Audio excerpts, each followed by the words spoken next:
Bum.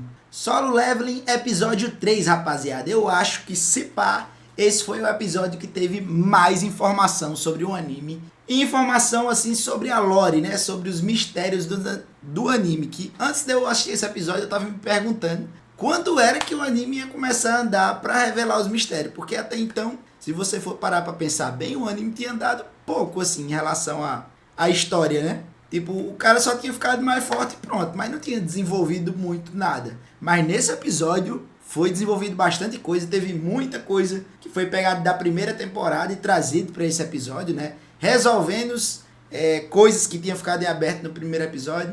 Mas vamos lá, vamos destrinchar esse episódio aqui que tem bastante coisa interessante. O episódio começa trazendo uma coisa lá da primeira temporada que foi quando o Jinho, ele aceita trabalhar com aquele menino lá que é filho do empresário, Yo, acho que é Yo o nome dele, não sei se é assim que fala. Mas ele chama o Jinho para poder ele participar de umas 20, se eu não me engano, são 20 raids, né? Que ele chama 20 expedições aquelas cavernas, onde ele precisava participar de pelo menos 20, o filho do empresário, né?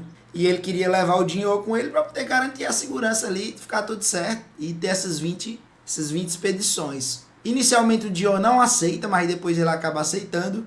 E a proposta desse trabalho era que ele ia ganhar 30 bilhões do dinheiro lá deles para fazer essa missão. E 30 bilhões é dinheiro pra caramba, meu amigo. Pra quem assistiu o Round 6 aí, sabe que 30 bilhões é quase a premiação lá do jogo, né?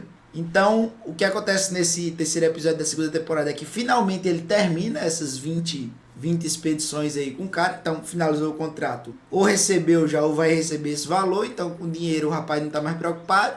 Provavelmente nessas 20 expedições aí ele também ganhou mais dinheiro, porque tem aquelas coletas lá daqueles cristal, daquelas coisas, né? Então, quanto à grana, o homem tá suave. Tem mais algumas coisinhas com esse moleque, né, que é o filho lá do cara, mas acaba por ali.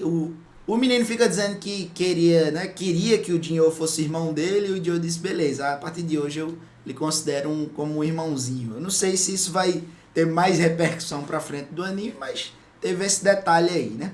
Logo depois, vem outra ponta da primeira temporada, que foi quando o Jinho, na primeira temporada, invade o castelo do Caprizomba com a chave que ele ganha lá, né, dos jogos dele. E ele só consegue derrotar o primeiro subchefe lá antes de entrar de fato no castelo, né? Mas ele não, lá na primeira temporada, ele não quer entrar no castelo porque sabe que ia morrer. Mas agora ele volta pro castelo e todo mundo sabe que ele tá indo lá no castelo para conseguir o remédio da mãe dele, né? Pra curar a mãe dele dessa doença aí que ela tá. Daí ele finalmente volta, né? Até então eu também tava me perguntando quando é que ele ia voltar nesse castelo para pegar esse remédio. É justamente nesse episódio, né? Aí ele vai subindo lá no castelo, ele vai entendendo como é que o castelo funciona. E inicialmente ele tinha ali uma missão de conseguir derrotar 10 mil, se não me engano, 10 mil caprizombinha daquele que tava lá, que ele diz considerar aqueles monstros tudo ali nível B. E quando ele tem que subir uns andares, né, desse castelo. E quando ele chega no 50º andar, ele enfrenta um chefe. No andar 75 ele enfrenta outro chefe. E ele imagina que esse castelo tenha 100 andares. E que o último chefe, né, no andar 100, vai dar o último fragmento que ele precisa para poder conseguir o remédio lá da mãe dele, que ele já ganhou 2 com esses 2 chefes, né? Então, ficou aí no ar. Será se tem mesmo só 100 andares? Se quando ele chegar nesse andar 100 ele consegue derrotar esse chefe, os 2 que ele tem que enfrentar, ele derrota meio que tranquilo, né? Aí, tirando essa parte aí do castelo, tem também a parte que o moleque, depois que ele consegue passar pelas 20 expedições junto com o Jinho, né? Ele finalmente consegue fazer o exame lá para poder virar líder de guild. A guild é aquele negócio dos grupos, né? Quando você tá num jogo aí, normalmente você entra numa guild, que é um grupo lá de uma galera que joga junto. No caso, no mundo aí de Solo Leveling, são uma guild de caçadores, né? E a empresa do pai desse moleque tá querendo formar essa guild de caçadores e tava num impasse aí, porque o irmão mais velho desse moleque tava atrás de conseguir um caçador ranking S para liderar a guild do pai dele, né, que é do empresário lá. E o moleque que é mais novo queria ele mesmo ser o líder da guild, só que ele não é ranking S, ele é ranking D ou SC, sei lá, acho que é ranking D. Então depois que ele consegue, né, essa autorização para virar líder de guilda, ele vai conversar com o pai dele para dizer que ele quer ser o líder, que ele acha que o plano do irmão dele de colocar um caçador ranking S aí de fora da família pode dar problema. O pai discute um pouquinho lá com ele e tal, explica que já sabia de todo o plano dele, né?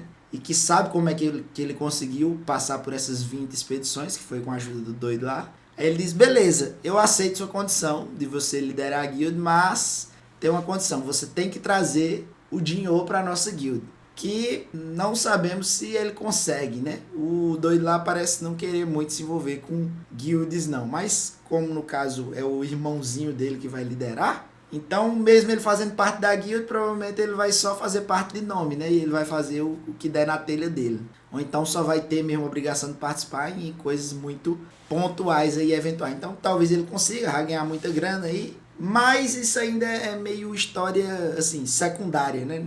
O principal que acontece mesmo é quando chega um doido lá de fora, que esse cara, assim que ele chega, né, ele dito que ele estava preso numa expedição dessa, numa dessas cavernas que os cabas entram para enfrentar o bicho, ele ficou preso por 10 anos e conseguiu voltar agora.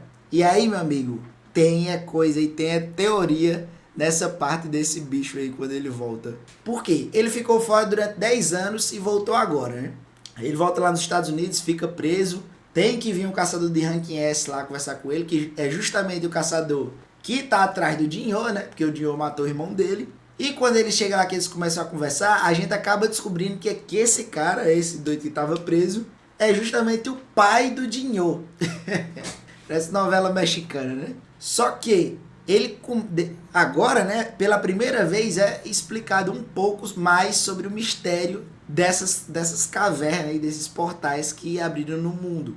E o pai do Dio fala aqui, quanto é que vocês sabem sobre isso? Será que vocês sabem realmente? E ele diz que esses portais, esses monstros, essas coisas, são só a ponta do iceberg. A coisa ruim mesmo já despertou e ele tá lá para impedir que essa coisa ruim aconteça, que essa catástrofe aconteça. Isso ele tá falando pro caçador rank S. Aí o doido lá disse, você sabe quantos caçadores a gente tem? É só nós se juntar e esbagaçar o que é que venha pra cima de nós. E daí ele dá uma pista que compactua com o que eu tava achando, que é, ele diz, toda essa quantidade de caçadores que vocês acham que tem, não vai adiantar de nada, pelo contrário.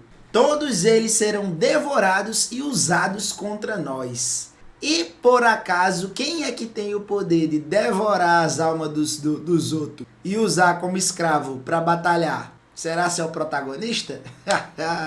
Então, rapaziada, é possível que o poder que o Jinho ganhou aí do Caprizomba, né? Para poder pegar os cabas e usar como soldado deles, seja de fato um poder do capiroto e o futuro dele seja virar uma espécie de um vilão, né? Ou então o poder dele aí, de alguma maneira, é um poder do mal. Ou então, não necessariamente o poder dele é um poder do mal, mas exista outro semelhante ao dele. Mas assim, essa frase que ele falou, que os caras vão ser devorados e usados contra eles, ficou muito na cara assim, que tem a ver com o poder do Jinho, né? E eu ainda vou fazer outro vídeo aqui explicando por que pra mim, parece muito que o Jinho vai acabar se tornando um vilão aí dentro de Solo Leveling. E esse episódio veio só pra reconfirmar aí o que eu acho. Claro, eu vou trazer aqui pra vocês explicando melhor por que eu acho isso. Tem muita coisa que já soltaram aí no anime, né? Desde a primeira temporada até agora. Eu vou fazer esse outro vídeo explicando e quero ver o que vocês acham. Mas dizer, o que é que vocês acharam desse episódio? Deixa aí nos comentários. Eu quero saber. Eu achei muito interessante. Foi um dos melhores episódios até agora. Vou ficando por aqui, rapaziada. Até o próximo vídeo. Valeu!